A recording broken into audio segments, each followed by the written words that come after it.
Hello students, in this video we will learn about types of leaves. Here there are two types of leaves. First one, simple leaves, compound leaves. Simple leaves means a single leaf never divided into a smaller units or leaflet. Next, compound leaves. Compound leaves means it consists many leaflets and joined together in a single stem. First, simple leaves. A single leaf consists of a single undivided leaf blade. Here only it consists of a single undivided leaf blade. Leaf blade means it is a broad portion of a leaf. Example, hibiscus. Second type, compound leaves. A compound leaf consists many leaf blades, each having a small stalk of its own. Here it consists of many leaf blades and having a small stalk of its own. Stalk means the petiole is a stalk. It attached to a leaf of a plant stem. Stalk it attached to a leaf. The main petiole is known as a rachis. The main petiole, it is known as a rachis. Rachis means it is a stem of a plant, especially in grasses. And each blade is a leaflet. Okay. And it consists in each blade having a leaflet. The compound leaves of two types. Here the compound leaves divided into two types. First one, pinnately compound leaves, palmately compound leaves.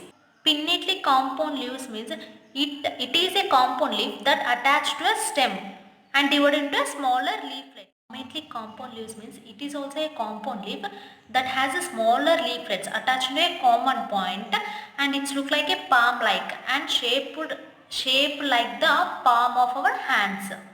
First one, pinnately compound leaves. In pinnately compound leaves, the leaflets are arranged on the rachis in a pinnate manner. Here, the leaflets are arranged on the rachis. Rachis means a stem of a plant in a pinnate manner. Pinnate manner means the leaflets are arranged to both sides of a rachis in pairs. Pinnate manner means the leaflets are arranged on the both sides of a rachis in a pairs. There are four types: unipinnate leaf, bipinnate leaf, tripinnate leaf, decompound leaf. Unipinnate leaf. In this type, the leaflets are attached to the rachis directly. Here, the leaflets are attached directly on the rachis. It may be peripinnate. Peripinnate means the leaflets are borne in pairs along the rachis with a single terminal leaf. So, in which the rachis ends in pairs of leaflets. Here, pair of leaflets are arranged in the rachis, as in tamarindus. In tamarindus, a peripinnate manner occur, in which the rachis ends in a single leaflet, as in Azadiranchate. If rachis ends in a single leaflet, it is called imparipinnate. Example, Azadiranchate. Next, bipinnate leaf. In this type, the primary rachis bears a secondary rachis. Here, the primary rachis, it will bear a secondary rachis in pinnate manner.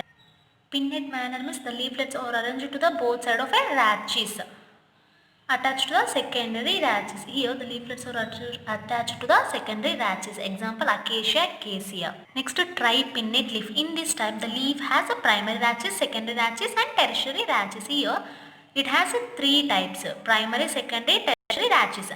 The leaflets are attached to tertiary rachis. So here the leaflets are attached to tertiary rachis. So it is called tripinnate leaf. Example, moringa. Next, decompound leaf. Here, when the leaf is more than a thrice pinnate, here, if a leaf has a more than thrice pinnate, has a result of which the shape of leaf appears dissected or lobed. So, in this type, it have a more than thrice pinnate like primary, secondary, tertiary, etc. Example, carrot. Second type, palmately compound leaves. So, it is also a compound leaf and it having a smaller leaflets attaching a common point. It is called palmately compound leaves.